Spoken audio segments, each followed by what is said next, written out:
Hi friends, Rich here. It's great to be with you for these Inspire Talks. And the Go team have asked me just to share a couple of thoughts with you on how best can we as the church welcome young people to be a part of the church family. And number one is this: food is very biblical. I don't know many young people that would pass up the opportunity for a free donut or a slice of pizza. And guess what? This is a model that even Jesus, I would say, endorsed. Think about it: the feeding of the 5,000, the Last Supper, the wedding at Cana. Jesus did a lot around food, and so why shouldn't we?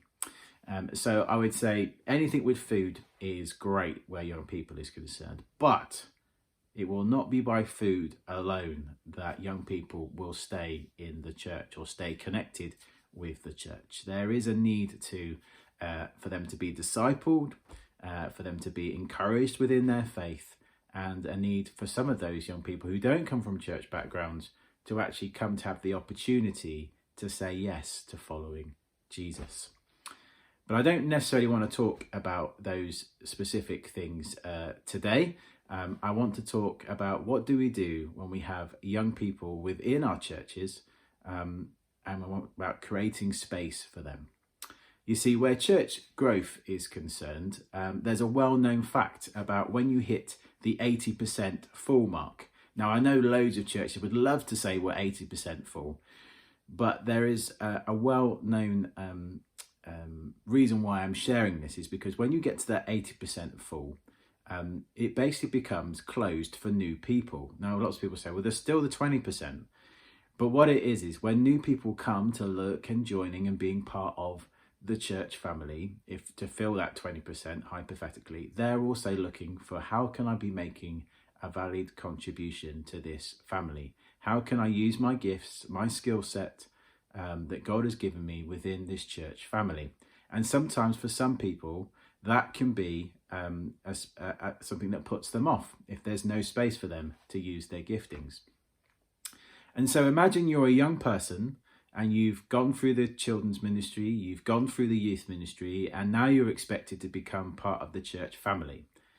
But you realize that actually it's not 80% full, it's 100% full of people using their gifts to keep everything going within a church family and a regular church service. So it might be that you've got the same volunteers who are doing all the work in the church. And actually a young person comes and they realize that there's no space for them to use their giftings.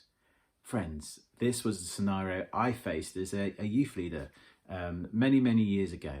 And I just want to share with you just a couple of helpful things that we did that I hope might help you if you're in a similar situation. So number one, we recognized that actually it was really important for young people to be part of the church family from a much earlier age. So instead of them going all the way till year 13 and then they would head off to university, and some of those who were left would then have to try and transition into church, we found actually it's much better for us to look at involving young people in a regular church Sunday service. And it doesn't have to be Sundays, it could be anything within your church community from a much earlier age. And so we decided that we would do provision for young people on a Sunday morning up until the age of 14, so year 9. They still had their midweek gathering, so don't worry, we didn't stop doing youth work provision or youth ministry provision. They still had their midweek gathering, but we wanted to make sure that they felt welcomed. They felt they had the opportunity to come and play their part within the regular church family. And so we as a church decided that actually it would be really important for the senior leader to spend time with those young people as a way of introducing what it means to be part of a church family, a way of welcoming them in. And so for 6 weeks on a Sunday morning, the senior leader or other key members of the senior church's leadership team would spend time with those young people. And then at the end of that 6 weeks, they were sort of welcomed officially into church. Now, some of us were in the Anglican within the Anglican Church, we would say we do that at confirmation time, or when somebody is welcomed into the church. But actually, for this scenario, it was a little bit more than that, because we decided, well, it wasn't just actually having 6 weeks of explaining what it was to be part of the church family. The church family needed to make sure that they were ready to embrace those young people. And so that meant creating space for those young people to serve and use their gifts that they had. And so that was them serving on the worship team, the tech team, leading church services, being part of the coffee morning, the flower team, being part of the car parking squad, the outreach projects that went on that they could be involved with if they happened outside of school hours. We made sure that there was opportunity for young people to use their giftings wherever possible. And that did mean that we had to have some tough conversations with some individuals who'd been doing everything for a long time to say, any chance we could just put you down for 3 weeks of the rota? And most of the time, those volunteers were quite grateful to have someone to come in and help them.